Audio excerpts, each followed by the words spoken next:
Hey guys, I am here to get into The Seventh Seal, which is directed by Ingmar Bergman and released in the year 1957. And it just holds up as just one of the most incredible projects I've ever seen. A really subtle kind of project, which always just has a strong sense of entertainment value, and even a surprising amount of like dark humor looming over it. It holds up as one of perhaps my favorite Max von Sydow performance. The film kind of explores him and his tormented thoughts throughout the story. It's generally facing like ultimate darkness, so then it explores a very humanistic perspective around facing death in the afterlife, and this is just an incredible project, which just really holds up as a perfect one down to just the acting, just the character, cinematography, and screenplay.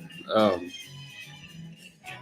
really an incredible moment, full of just layers and details, just a wonderful soundtrack, and the cinematography here it's just strikingly hold up. You almost like Bergman's filmography.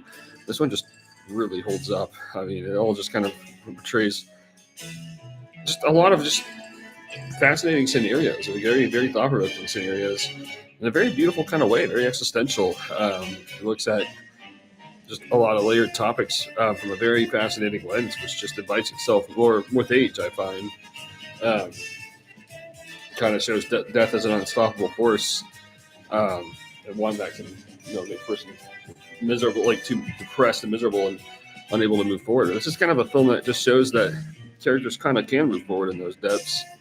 It's a very dark kind of perspective, but it ultimately kind of is just showing, again, like set in the Middle Ages and kind of showing like Black Death kind of dominating, and Bergman just portrays what it's like if one can't get away from the cynical shades, and an ultimate sense of despair, which just characters don't really find answers to their like the stresses in their life, so they kind of have to find their own way. And the cinematography it's just absolutely incredible, activating this just I don't know atmosphere where you just want to keep taking notes on it, just keep rewatching scenes just to kind of just I don't know just take it all kinds of interesting sort of layers. It's incredibly original like that.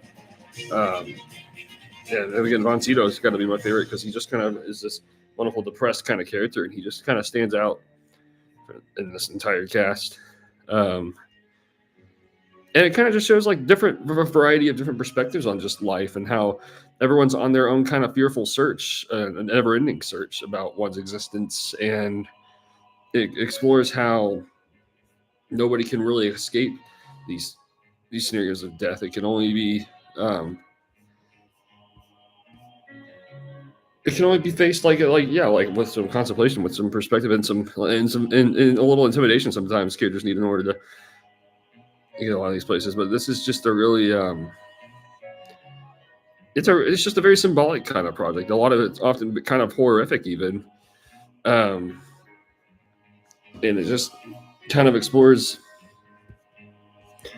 again just one of it's perhaps Bergman's like first big dark moment in cinema. Just really relevant all throughout. Even has like again, it's like this wonderful depth of just depression and joy living inside of it.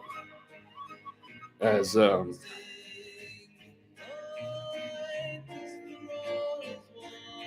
it just explores kind of like a sense of like grounded, just realism and almost like characters yearning for a sense of knowing magic in life, and it kind of and these elements just reveal themselves in incredibly subtle kind of ways. Um, and I just love all these stories. I love all these characters, and it's just there's just a lot going. There's a lot of layers going on here, a lot of elements, and it turns out to really hold up as a strong sort of existential journey from start to finish, which just strongly recommended from start to finish, and its balance of entertainment value and just a lot of and the contemplation it explores in its such a short time span. It just really conveys so much. It's really one of the best kind of projects that they get started with on the journey with Ingmar Bergman.